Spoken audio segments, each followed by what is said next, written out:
बाद हमने बाहर एक जल हौद बनवाई जिसमें अभी ग्रीष्म ऋतु में सैकड़ों गौ माताएं, सैकड़ों तो क्या हज़ारों ही पीती होंगी, हज़ारों गौ माताएं वहाँ पीएचसी के आगे बनी हुई जल हौद में पानी पीती है।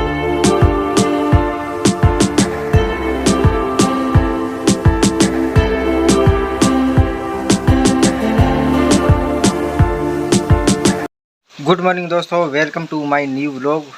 तो कैसे हो आप सब? मैं उम्मीद करता हूँ कि आप सब बहुत अच्छे होंगे।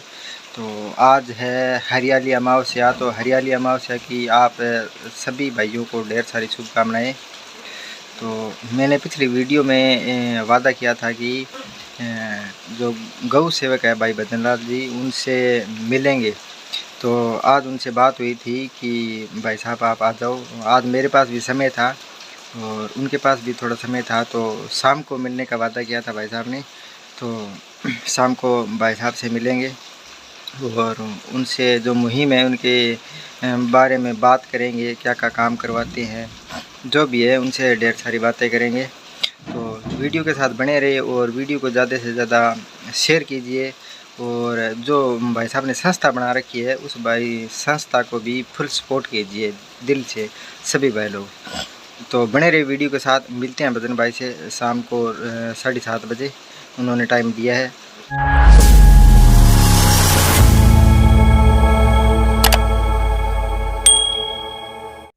तो दोस्तों मैं आ चुका हूँ भजन भाई साहब के पास। जैसे पिछली वीडियो में मैंने वादा किया था कि भाई साहब जो है अपने गांव में एक मुहिम चला रखी है। तो ये निराश्रित जो गौ माता है, दुर्घटनाग्रस्त गौ माता है, तो उनके लिए सेवा करते हैं, उनको उपचार की व्यवस्था करते हैं। तो भाई साहब भजनलाल जी के पास मैं आ गया हूँ, तो इनसे बात करते हैं। राम राम भाई साहब। राम राम भाई साहब। तो ये भाई साहब बताएंगे आपको कि क्या क्या काम करवाते हैं और इनकी संस्था में है वो कौन कौन भाई साहब जुड़े हुए हैं। तो भाई साहब बताइए आप। सबसे पहले सभी गौ भक्तों को, प्रिय सज्जन साथियों को और देश के प्रत्येक कोने में रहने वाले, प्रदेश के प्रत्येक कोने में रहने वाले और गांव के प्रत्येक मोहल्ले वार्ड में रहने वाले गौ भक्त साथी को और प्रियजन को हरियाली अमावस्या पर ढेरों शुभकामनाएं। अब ओम प्रकाश भाई साहब और प्रेम भाई साहब दोनों मेरे पास आए हैं। संगठन के विषय में लंबे समय से हमारी डिस्कस चल रही थी कि चर्चा करेंगे। तो आज मैं आपको हमारी आमजन गौ सेवा समिति जैतपुर के बारे में थोड़ा विस्तृत से विवरण बता रहा हूँ। हमने इसकी शुरुआत करीब 7-8 महीने पहले करी थी। इसमें रात के समय, इसी टाइम लगभग यही समय था, रात का करीब 7:30, 8, 9 बजे का टाइम था। इस समय गोविंद भाई स्वामी का मेरे पास कॉल आया कि भाई साहब हमारे मोहल्ले में एक गाय माता है, उसके बाहर आया हुआ है, उसका बाहर कुत्तों ने काट दिया है और खून बह रहा है। तो उस समय मैं वहाँ गया, मैंने उस गौ माता की हालत देखी। गौ माता की हालत अति दयनीय थी। खून बहुत दूर तक फैला हुआ था, कुत्तों ने बाहर को काट दिया था, खा लिया था पूरा, पीछे का जो भी सिस्टम था। देखें तो गलानी आती है, तो वो सारा सिस्टम कुत्ते खा गए। तो उसकी वजह से खून काफ़ी दूर तक फैल गया था। मुझे गलानी हुई। उसके बाद मैंने डॉक्टर को बुलाया, मुकेश भाई पारिक को बुलाया और 4-5 साथियों को बुलाया और उसका वहाँ थोड़ा बहुत ट्रीटमेंट, प्राथमिक उपचार करवाने के बाद उसको अपने यहाँ गांव की जो गौशाला है उसमें छुड़वाया। सुबह प्लान बनाया भी इसको जेतासर छुड़वाएंगे। तो जेतासर छुड़वाने के लिए गाड़ी का किराया तो चाहिए ही चाहिए। इसके अलावा अपने को वहाँ रसीद भी नॉर्मल कटवानी पड़ती है, क्योंकि जो ये अपना गौशाला है ये सरकारी सिस्टम के साथ साथ जन सहयोग का भी इसमें महत्वपूर्ण रोल रहता है। अभी लाइट गई तो थोड़ा डिस्टर्बेंस होगा। तो भाई दोस्तों लाइट आ गई है हमारे वापस से। तो भाई साहब भजन भाई साहब से वापस से कंटिन्यू रखते हैं वो बातें जो आपके साथ शेयर करना चाहते हैं। तो हम वहाँ टॉपिक पे थे कि अपने यहाँ से उसको अपने जेतासर गौ चिकित्सालय में गौ माता को भेजना था। तो रात के समय पैसों की थोड़ी बहुत व्यवस्था करी, इधर उधर से कॉल करके ऐसे वैसे करके करीब 2-2.5-3 हज़ार रुपयों की ज़रूरत पड़ती है। तो व्यवस्था करने के बाद सुबह जब भेजने का विचार बनाया तो उस गौ माता की मौत हो गई। तो उसी की तर्ज पे, उसके दिक्कत को, समस्या को, उसकी पीड़ा को देखते हुए अनुभव किया कि भाई अपन को भी एक ऐसा ग्रुप रखना चाहिए जिससे कि अपन पहले से पैसे अपने पास हो और उस पैसे से ऐसी गौ माता को अपन तुरंत वहाँ भेजने का काम करें। तो इस गौ माता की पीड़ा को देखते हुए हमने ये आमजन गौ सेवा समिति उसी दिन दिमाग में आ गई थी अपन बनाएंगे। उसके 5-10 दिन में अपन ने इसका शुरुआत कर दी और तो उसके बाद अच्छा सहयोग मिला। अपने गौ भक्त साथी बहुत अच्छे तरीके से अपने साथ सहयोग कर रहे हैं, मिले हुए हैं। जब आपने ग्रुप बनाया तो आपके साथी कौन कौन थे आपके साथ है? साथी मेरे साथ राकेश भाई सोनी और मुख्यतः मैं नाम लूँ फूसराज जी कसवा थे और राजा राम जी शर्मा, कालू सिंह जी भाटी और भाई अरुण आचार्य और जो मेरे करीबी साथी हैं भाई विनोद नाथ। इन्होंने शुरुआत में मेरे को मोटिवेट किया। भाई मंगल चंद जी ओझा, इन सब ने मिलकर के मेरे को, सुरेश भाई ओझा, मुकेश जी ओझा, इन सब ने मिलके मेरे को मोटिवेट किया। यानी कि अपना ग्रुप 20-30 सदस्य, 20-30 मित्र, परम मित्र हैं। उनको मैं आधी रात को अगर कॉल करूं तो वो मेरे लिए अपने प्राणों तक की आहुति देने के लिए तैयार रहते हैं। तो मेरे को विश्वास था अगर अपन ने संगठन बनाया तो इसको कामयाब तो अपन कर लेंगे। अपने अच्छे खासे मित्र हैं, गवर्नमेंट सर्विस में भी है, जैतपुर से हैं। तो मेरे अच्छे खासे मित्र हैं जो बाहर व्यवसाय भी करते हैं, काम करते हैं। तो मेरे को उन मित्रों पे विश्वास था कि अगर वो सहयोग नहीं करेगा तो अपन अपने ये 20-30-50 मित्र है, इस सर्कल से ही ये ग्रुप चला लेंगे। लेकिन उसके बाद जो समर्थन और जो सहयोग लोगों से मिला, मैं उसका, गांव वालों का, गांव से बाहर के लोग भी अपने को मदद कर रहे हैं, वो सहयोग मिला तो मैं उनका हृदय से आभारी रहूँगा। और मैं भगवान से और गौ माता से दुआ करूँगा कि उन लोगों को भगवान और गौ माता दिन दोगुनी रात चौगुनी प्रगति दे। हालांकि इस दौरान अभी संगठन अपने 8-9 महीने हुए हैं, तो इस दौरान बहुत सारी बातें भी हुई है, टिप्पणियाँ करते हैं कई लोग, अलग अलग तरह तरह की बातें करते हैं। तो मैं ऐसे टिप्पणियाँ करने वाले मेरे को लगते हैं 2-4-5% लोग हैं। 95% लोग हैं वो इसको अच्छा कार्य बताते हैं और इसका सपोर्ट करते हैं और इसे आर्थिक, शारीरिक और वाणिज्यिक सहयोग इसके साथ अपना पूरे जोर और जोश के साथ इसमें देते हैं। तो उनकी जो ये साथ देने की जो ये परंपरा है, यही मेरा हौसला बढ़ाती है और मैं लगातार ऐसे प्रयास करता रहता हूँ। लॉकडाउन के दौरान भी हमने एक मुहिम चलाई थी कि कोई गरीब भूखा न सोए और करीब करीब हमने 200-300 राशन किटें बांटी। किसी भी गरीब को मेरी पर्सनल आईडी से मैंने वायरल नहीं किया। किसी ने फ़ोटो लेके 1-2 फ़ोटो में वायरल ज़रूर करी, लेकिन मैंने मेरी आईडी से किसी की गरीब की फ़ोटो वायरल नहीं की। हालांकि सबूत के तौर पे अपने पास रखनी पड़ती है, क्योंकि कई बार जवाब देना भी पड़ता है। तो अपने पास थी।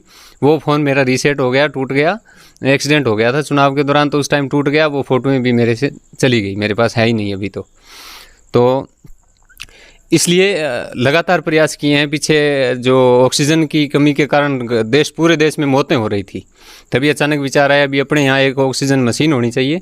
तो उस मशीन से अगर कोई अपने यहाँ ऑक्सीजन की कमी का कोई मरीज़ मिले, जैसे अपने कोरोना पीड़ित मरीज़ मिल जाए, तो उसका अपने यहाँ इलाज की कोई व्यवस्था है नहीं, तो इमरजेंसी हालात में वो मशीन की ज़रूरत पड़ी। उसके लिए लोगों को मोटिवेट किया, मुहिम शुरू की। तो हमने करीब 83,000 रुपये की लागत से वो वहाँ मशीन प्राथमिक स्वास्थ्य केंद्र जैतपुर में उपलब्ध करवाई। इसमें लोगों का बहुत ज़बरदस्त सहयोग रहा और शानदार उन भामाशाओं को मैं हृदय से नमन करता हूँ, हृदय से प्रणाम करता हूँ कि उन्होंने इतना बड़ा सहयोग किया। उसके बाद वहाँ एक ट्यूबवेल की खुदाई भी करवाई, उसमें भी ज़बरदस्त पेड़ीवाल परिवार का, ओझा परिवार का और बहुत सारे लोगों का शानदार समर्थन रहा। वर्तमान सरपंच महोदया का भी शानदार, मीरा दादी जी का अच्छा सहयोग रहा। उसमें उन्होंने मोटिवेट किया, सहयोग किया, सपोर्ट किया। इसके साथ साथ जो मेरे करीबी मित्र हैं, चाहे कोई भी हो, मेरे को किसी ने भी ऐसा नहीं कहा भी इसमें आप ये गलत करे हो या ये ऐसे है, ये कामयाब नहीं होगा। सब ने मेरा हौसला बढ़ाया, तो मैंने निरंतर प्रयास करके वो सब कार्य करवाया। उसके बाद हमने बाहर एक जल हौद बनवाई, जिसमें अभी ग्रीष्म ऋतु में सैकड़ों गौ माताएँ, सैकड़ों तो क्या हज़ारों ही पीती होंगी, हज़ारों गौ माताएँ वहाँ PSC के आगे बनी हुई जल हौद में पानी पीती है। वो सौभाग्य रहा। उसके बाद शीतकालीन ऋतु के अंदर हमने यहाँ चारे की व्यवस्था करी। 3-4 महीने तक करीब 50,000 प्लस रुपये का यहाँ चारा हमने डलवाया और निराश्रित और जो असहाय गौ माताएँ हैं, गलियों में घूमती हैं, उनको चारा डालने का काम किया। तो ये काम तब होता है जब सारे लोगों का, सारे ग्रामवासियों का, सबका सहयोग मिलता है।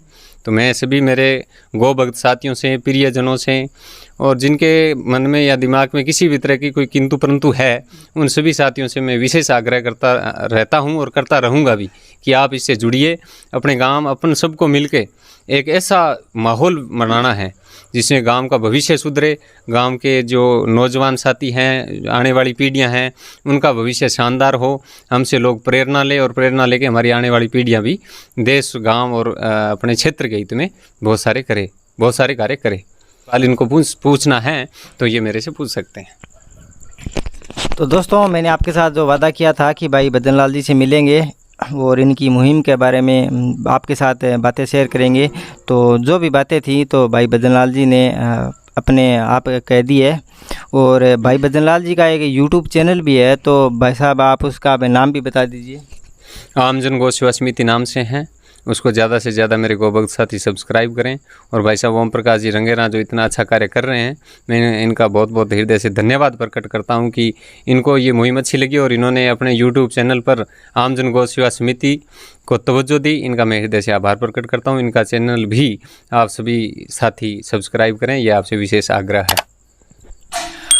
तो दोस्तों, भाई साहब का जो चैनल है तो उनको भी आप ज़्यादा से ज़्यादा सब्सक्राइब कीजिए और ज़्यादा से ज़्यादा शेयर कीजिए। तो जो भी उस चैनल से आय होगी तो इनका कहना है कि मैं उस आय को गौ माता के लिए ही, उनकी सेवा में ही लगाऊंगा। और गांव का जो लोगों का भी फुल सपोर्ट है भाई साहब को, और वो भी अपने जो भी दैनिक आय है उसमें से कुछ दान है, धन है जो इनको सहयोग के लिए देते हैं। तो भाई साहब का भी बहुत बहुत आभार है जो इन्होंने संस्था बना रखी है। और जो साथी है उनको लगभग कुछ भाइयों को तो मैं जानता हूं, और वैसे भाई साहब को मैं ज़्यादा जानता हूं। तो मेरा मन किया कि भाई साहब के साथ मैं मिलूं और आपके साथ भी इनकी बातें शेयर करूं। तो दोस्तों, आज की वीडियो में बस इतना ही। और भाई साहब के जो नंबर है तो आप इनको सहयोग कर सकते हो, तो वो मैं स्क्रीन पे नंबर दे दूंगा। तो भाई साहब को आप गूगल पे, फ़ोन पे, जो भी है, कोई भाई करना चाहता है अपने दिल से, मन से गौ माता के लिए, तो वो भाई कर सकता है। तो भाई साहब का बहुत बहुत धन्यवाद मुझे कीमती समय देने के लिए। और जो ये यूट्यूब चैनल है भाई साहब का, तो उसको आप ज़्यादा से ज़्यादा सपोर्ट कीजिए, ज़्यादा से ज़्यादा शेयर कीजिए, सब्सक्राइब कीजिए अपने दोस्तों के साथ। और भाई साहब को फुल सपोर्ट कीजिए कि भाई इन्होंने जो मुहिम चला रखी है ये ज़्यादा से ज़्यादा मतलब गौ माता के लिए काम कर सके। तो ठीक है भाई साहब, बहुत बहुत धन्यवाद भाई साहब। जय गौ माता की, जय श्री राम, जय श्री कृष्णा, ओम नमः शिवाय, हर हर महादेव। तो दोस्तों, जो गौशाला है यहाँ पे कौन सी बताई थी वो, जहाँ पे जेतासर गौ चिकित्सालय, जेतासर गौ चिकित्सालय है, वहाँ पे ये जो निराश्रित पीड़ित गौमाता है उनको भिजवा के इलाज करवाते हैं। तो देखते हैं भविष्य में अगर समय हुआ तो वहाँ पे भी जाएंगे, उनसे भी बातें करेंगे, आपके साथ ज़रूर शेयर करेंगे। तो दोस्तों, आज की वीडियो में बस इतना ही। मिलते हैं नेक्स्ट वीडियो में किसी अलग टॉपिक के साथ। तब तक के लिए जय श्री राम, जय गौ माता, जय हिंद, जय भारत, जय जय राजस्थान।